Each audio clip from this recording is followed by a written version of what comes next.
नमस्कार, मैं संजय सिन्हा। आज मैं अमेरिका में मिली मैरियन नामक महिला की कहानी आपको सुनाने जा रहा हूं। मेरे अमेरिका प्रयास में मैरियन कुछ समय के लिए ही सही पर मेरी सबसे करीबी दोस्त बन गई थी। शायद मैं अमेरिका के उस शहर में अक्सर पुरानी किताबें खरीदने के लिए वहां के आर्क थ्रिफ्ट दुकान में जाया करता था। आर्क थ्रिफ्ट एक संस्था है जहां लोग अपनी चीजें दान करते हैं और फिर उन चीजों को बहुत कम कीमत पर चैरिटी के लिए बेचा जाता है। वहां पुराने कपड़े, जूते, घर के सेकेंड हैंड सामान और पुरानी किताबें मिलती हैं। बहुत सी पुरानी किताबें वहां मुझे मिली।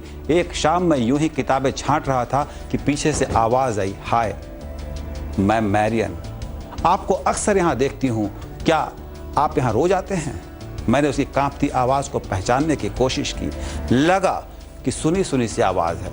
मुझे लगने लगा कि मैरियन मुझसे कुछ कहना चाहती है, बात करना चाहती है, कुछ मांगना चाहती है। कुछ तो है जो मैरियन बार बार मेरे पास आ रही थी।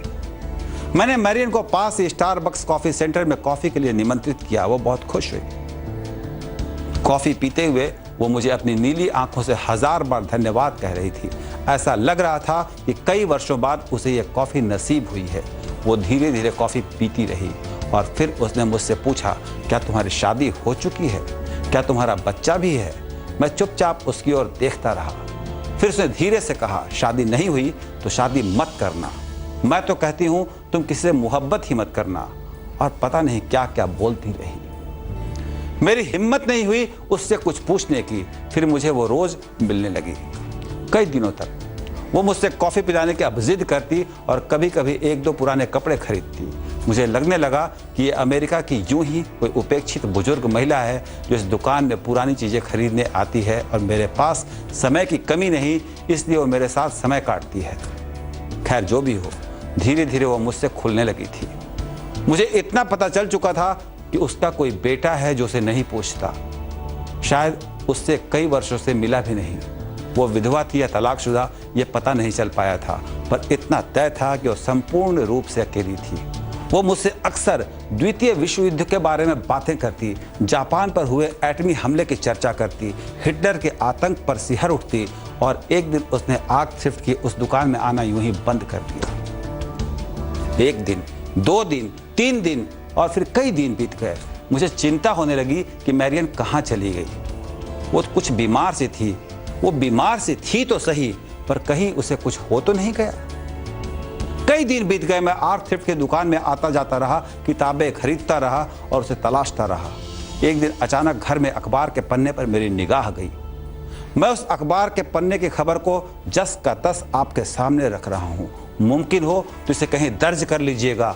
मेरा यकीन कीजिए, आपके लिए भी यह जानकारी अनमोल है, अविश्वसनीय है और अकल्पनीय है। अखबार की हेडिंग थी, व्हाइट हाउस की पहली महिला फोटोग्राफर की रहस्यमयी मौत। मैंने फटाफट पूरी खबर पढ़ी। खबर एसोसिएटेड प्रेस की तरफ से थी और सेंट पॉल से लिखी गई थी। खबर में बताया गया था कि मैरियन कारपेंटर नाम की उस महिला की बहुत ही रहस्यमयी अतीत के साथ निधन हो गया, जो अमेरिका के राष्ट्रपति दफ्तर की पहली महिला फोटोग्राफर थी।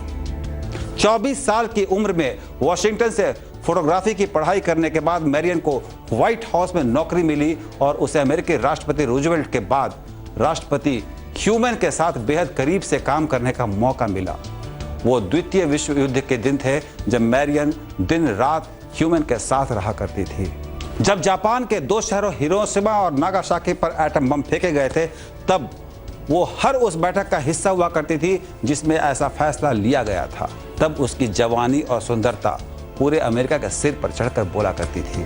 उम्र के उसी पड़ाव पर उसकी शादी हुई। भरे पूरे घर के बीच जिंदगी बेहद हसीन थी, लेकिन अपनी शादी के बीच ही उसे किसी और शादीशुदा नौजवान से प्यार हो गया। फिर मैरियन की शादी टूट गई। बेटा घर छोड़कर भाग गया। धीरे धीरे प्रेम की रफ्तार भी घट गई और एक दिन मैरियन 6.5 अरब आबादी वाले इस दुनिया में एकदम तन्हा रह गई। मैरियन की जिंदगी नर्क बन चुकी थी। मैरियन वॉशिंगटन में किसी के साथ प्रेम की पींगे बढ़ाकर बर्बाद हो चुकी थी। मैं भागकर आर्क थ्रिफ्ट पहुंचा। वहां काउंटर पर खड़ी एक बुढ़िया से मैंने पूछा कि मैरियन को आप जानती थी? बुढ़िया ने मेरी ओर देखा, कहा कि वो फोटोग्राफर?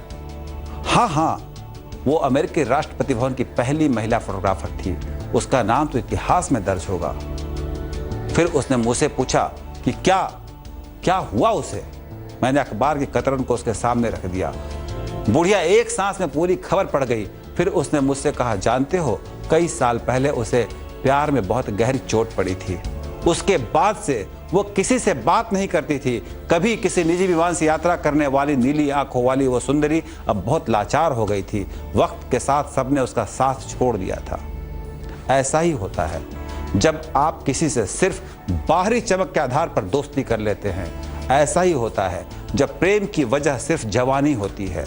ऐसा ही होता है जब समाज एक साथ इतने बदलावों से गुजरता है। मैं चल पड़ा घर की ओर, यह सोचता हुआ कि हिटलर ने तो नफरत के हथियार से मानवता का संहार किया था। उसे तो आने वाली पीढ़ियां पहचानेंगी, नफरत करेंगी और उसकी सजा होगी। लेकिन उन हिटलरों का क्या होगा जो प्यार की आड़ में कईयों की जिंदगी को पत्थर बना देते हैं बिना कोई सजा पाए। मैं सोचता रहा, आप भी सोचिए। आज के लिए इतना ही। कल मैं फिर आऊंगा नई कहानी के साथ। तब तक के लिए अपने दोस्त